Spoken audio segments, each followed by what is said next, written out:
Essa vertente em específico de casos narcisísticos, assim que fala? Narcisistas ou narcísicos. Narcísicos. Minha mãe é narcisista, né? Minha mãe é narcisista com traço sociopata.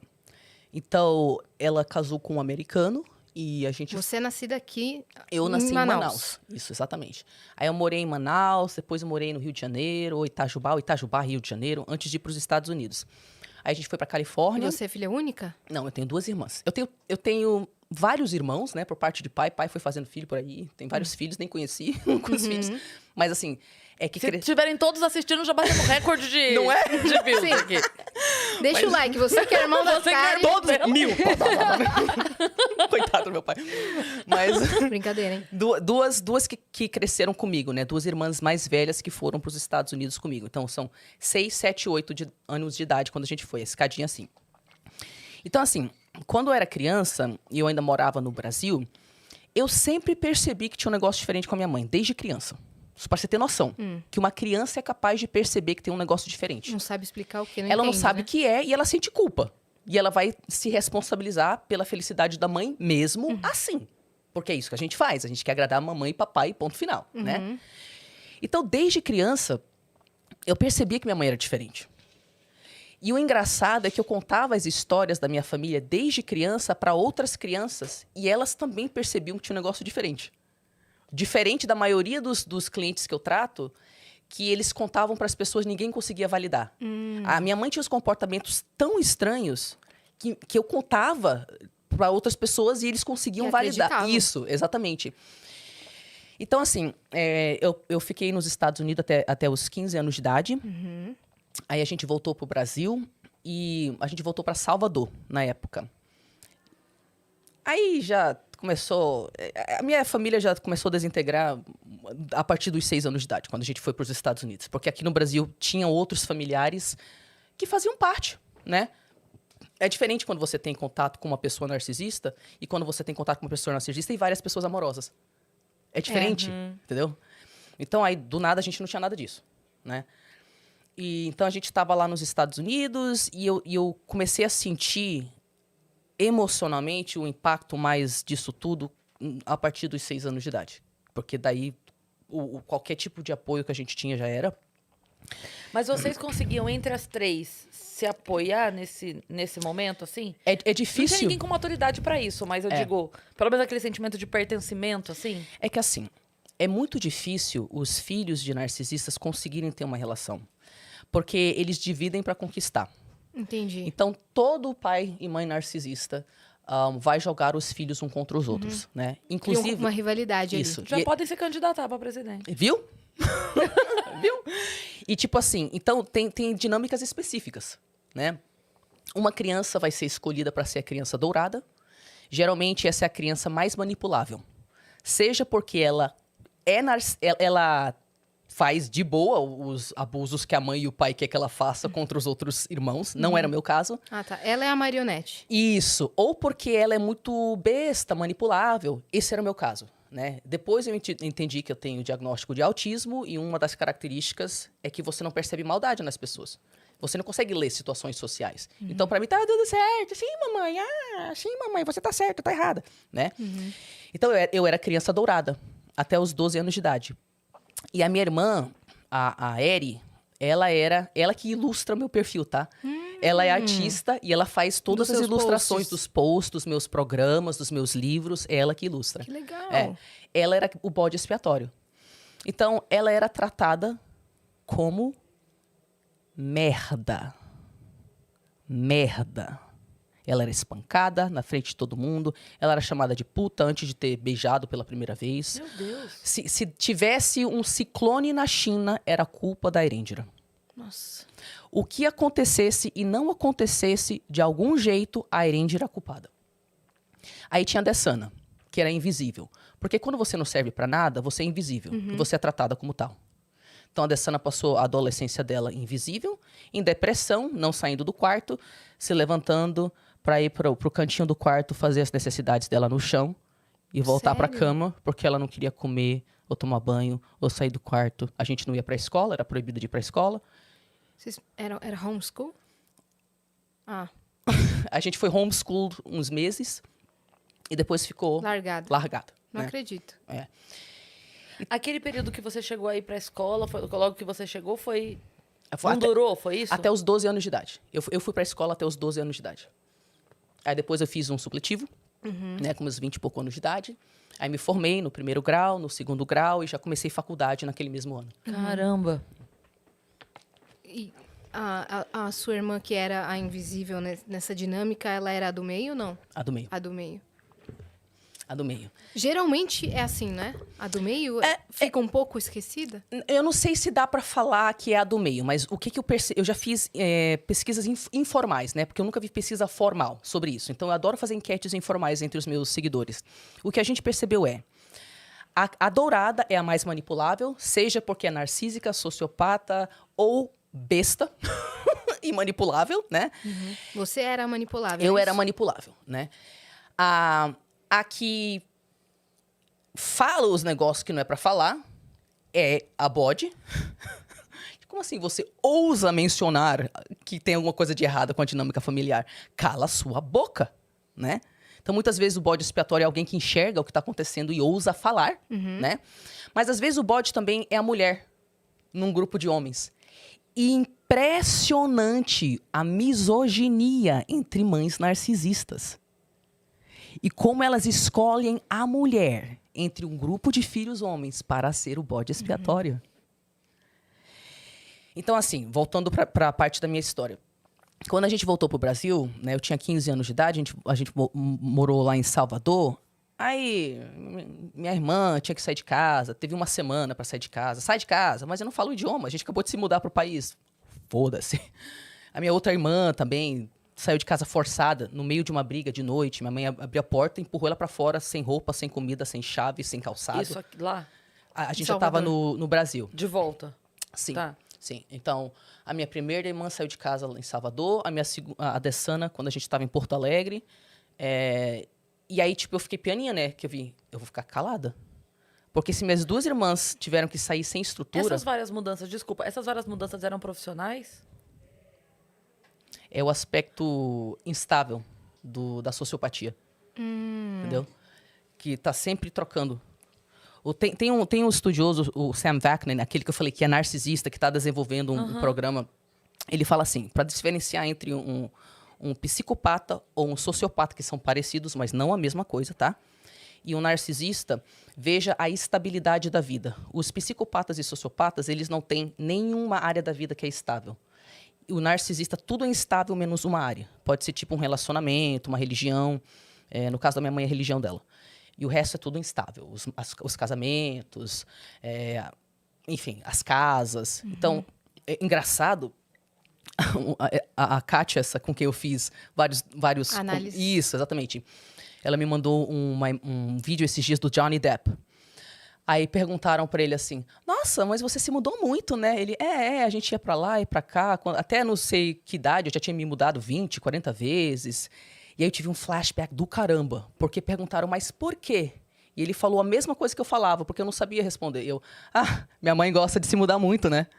E eu tive um flashback do caramba, porque toda vez que alguém me perguntava, mas por que vocês se mudam tanto? Todo ano você se muda. A gente ficou numa casa, tipo, semanas pra se mudar, sabe? E não era por profissão. Não era por profissão. E eu, my mom just likes it. Minha mãe gosta de se mudar. Então, eu não sei. Inclusive, se você me perguntar, quem é sua mãe? Eu não sei.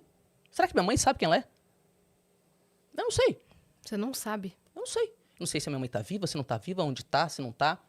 Eu não sei. Eu não sei nada que minha mãe falou que é ou não é verdade. Porque narcisista mente até quando não tem que mentir. Ela era narcisista com seu pai também? Sim, não tem como não ser. Ah, tá. Né? Com todos ao redor. Não tem como não ser. A única coisa que um narcisista consegue é externalizar publicamente uma imagem, mas todo mundo que tá mais íntimo vai ver o outro lado da personalidade. Ela não tem um foco, é todo mundo. Mas eles conseguem...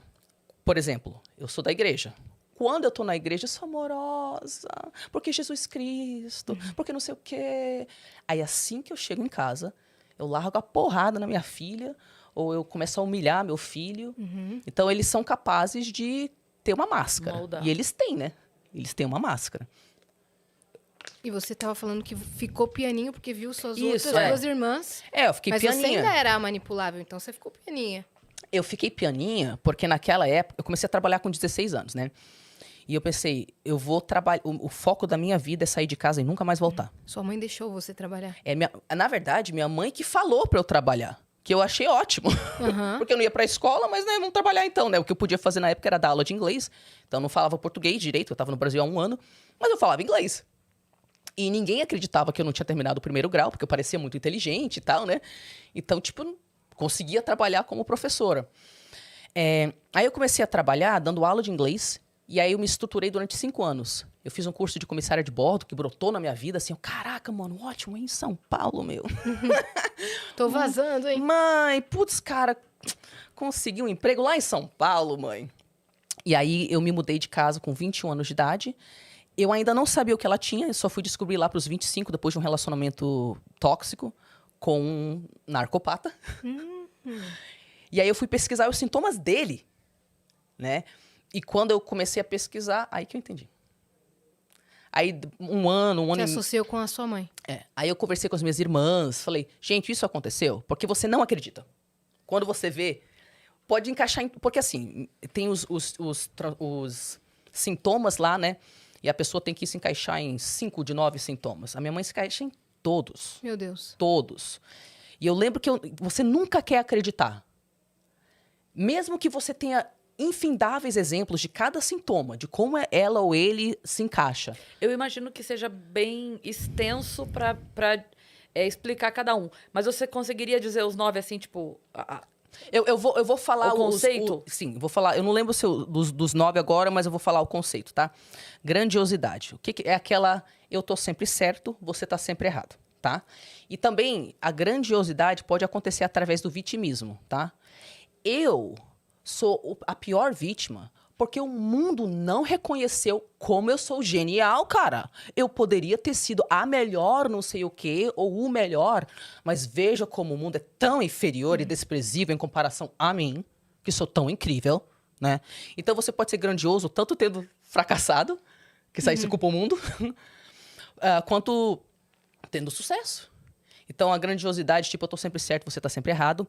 É a necessidade de ser o centro das atenções o tempo inteiro. Então, tipo, você tá num encontro, o narcisista vai começar a monopolizar a conversa, vai começar a falar mais alto. Você vai perceber que eles ficam incomodados se você chama muita atenção. Aí, nesse momento que seu pai vai começar a tossir, vai ter um problema de saúde. Na minha formação, minha mãe passou mal, sabe? Sua formatura? Formatura, isso. Minha mãe passou mal. Então, essas coisas, tipo... Num dia que eu e as minhas irmãs, perto do Natal, a gente, pela primeira vez na fase adulta, a gente estava tendo um relacionamento bom. Que passou a infância, uma sendo jogada contra a outra. Claro. A minha mãe viu aquilo, ela desapareceu de casa, destruiu meu quarto, deixou uma carta de suicídio. Tipo assim, porque não pode ver as filhas tendo saúde mental e tendo um relacionamento no Natal. Tem que estragar o Natal pra todo mundo, desaparecer, deixar carta de suicídio, Porque culpar. ela tá mal, então ela tem que passar Então, esse sentimento pra vocês. Pronto. Se eu tomar o filho, tu vai ficar. Todas Entendeu? vocês vão ficar. Vocês vão ficar semanas até eu melhorar. Tu vai ser punida, né? Então, eu nem lembro mais que tu tava respondendo. A grandiosidade, os sintomas. Sim. A grandiosidade, a necessidade de ser o centro das atenções. A pessoa se acha especial e como que se ela pudesse apenas ser entendida por outras pessoas especiais. Então, por exemplo, às vezes uns narcisistas entram em contato comigo e você vê que eles são narcisistas só pelo jeito que eles escrevem. Tari, eu sei que você não está dando mais sessão, mas veja bem, o meu caso é muito especial. Você nunca viu um narcisista como eu. Eu sou consciente e eu também tenho um caso de não sei o quê, e também esse traço de psicose, não sei o quê. Eu já passei com a doutora, não sei quem. E só pessoas que estão na mídia. Porque daí a grandiosidade dele de ser entendido por pessoas especiais é porque se eu estou na mídia, então eu sou especial. Sim. Aí através de mim você se torna especial, né? Então, Até no tratamento eles querem ser grandiosos. Isso. E aí o tratamento é o inferno, né? Porque não é tratamento. É. Eu nunca tive um narcisista que deu certo no tratamento. Sério? E essa doutora Romani, que tem lá décadas de experiência na minha frente, ela fala a mesma coisa. Também não. Também não. Entendeu? O que é dar certo? Caramba. O narcisista que dá certo. Assumir que ele é narcisista e, tipo, ficar na terapia e começar a, de fato, mudar os comportamentos. Você fala com um narcisista e você lida com ele durante um período de tempo, aí nesse período de tempo que você tá lidando com ele, todos os relacionamentos dele acabam, né? E aí você, tipo, vai fazendo umas perguntas e tal, uma hora você começa a perceber. Nunca você sabe o que você fez para contribuir? Eu não sei, Tari. Nunca você sabe? Então, tipo, a pessoa nunca consegue assumir responsabilidade por nada. Sempre as áreas que você faz perguntas, ela não sabe responder o outro, não sei o quê. E todos os relacionamentos acabam. E aí, daqui a pouco, ela desaparece da terapia. Algum tem comportamento narcisista com você? Claro. Claro. Eu já tive paciente que ficou comigo um tempo, depois parou e depois marcou sessão só pra falar. Então, depois de você, eu achei uma pessoa melhor que você. Porque essa pessoa, não sei o quê, não sei o quê. E a pessoa paga. Paga pra ter uma sessão onde ela fala pra mim que eu sou um lixo. Aí, um mês depois, ela reaparece. Tari, você é minha mestra. Vamos fazer sessão. Ninguém me entendeu como você, Tariana. Então, tipo, porque o narcisista, ele alterna entre idealização e depreciação. Quando ele tá no estado de idealização, ele te idealiza. Você é o melhor, você é o máximo. Porque se eu tô bem, você também tá bem, né? E quando ele tem um baque emocional, ele entra no estado de depreciação. Ele não lembra que você teve características legais. É object constancy. Constância de objeto em português? Eu não lembro direito. Mas, basicamente, o que é esse fenômeno? Quando você tem um transtorno de personalidade, um transtorno de humor muito sério, você faz um negócio chamado clivagem. Isso significa que você pensa em preto e branco. Só que, quando você está pensando no preto, tudo é preto. Você não lembra de nada que tenha sido positivo em nenhum momento da sua vida. E aí, quando você está lidando com uma pessoa que sofre de clivagem, você pode ser a pessoa mais amorosa, mais respeitosa da vida da pessoa. Mas quando ela entra em clivagem, ela começa a te atacar de coisas e ela não consegue lembrar de nenhuma única característica boa que você tinha. Aí, quando ela te idealiza, é o oposto. Você é perfeita, você é ideal, você é maravilhosa de todas as formas, sempre porque, de algum jeito, eu me engrandeço através de você. Gente, eu tô fazendo tratamento com a Tariana. Entendeu? Aí, nesse momento, você é maravilhosa, você é a perfeita. E não tem nenhum tipo de entendimento da diferença entre esses pontos de vista. A pessoa não consegue integrar essas duas informações, né? Então, voltando para o que você estava falando, centro das atenções, grandiosidade, necessidade de ser entendido por pessoas especiais, exploração dos outros. Então, explorar mesmo. Sabe aquele negócio de... O problema da sua pergunta é que você está se incluindo nela. E eu, como narcisista, estou cagando para você. Então, as pessoas têm dificuldade de entender que narcisista não está nem aí para você. Ele não sente nada. Você entendeu? Ele não tá nem aí se ele te machucou. Porque ele tem um estilo de personalidade, um traço do diagnóstico é a inveja crônica. Tudo que tu faz me dá inveja ou ressentimento e eu vou te punir. É a única coisa que ele sente com relação à sua pessoa, que você faz ele se sentir bem ou mal. Só isso. Fora isso, você não tem nenhum tipo de utilidade. Então, eu vou te explorar. Você só tem utilização para mim que você me dá seu dinheiro, sexo, você lava minha roupa, né? Você cuida dos meus filhos, você me perdoa toda vez que eu te traio. E é para isso que serve. Exploração, todo narcisista usa o outro. Inveja crônica, eu acabei de falar da inveja crônica, arrogância. Então, aquele negócio de... Você vê que a pessoa trata mal quem serve ela, sabe? Qualquer situação de poder aí é uma oportunidade da pessoa humilhar os outros, não é?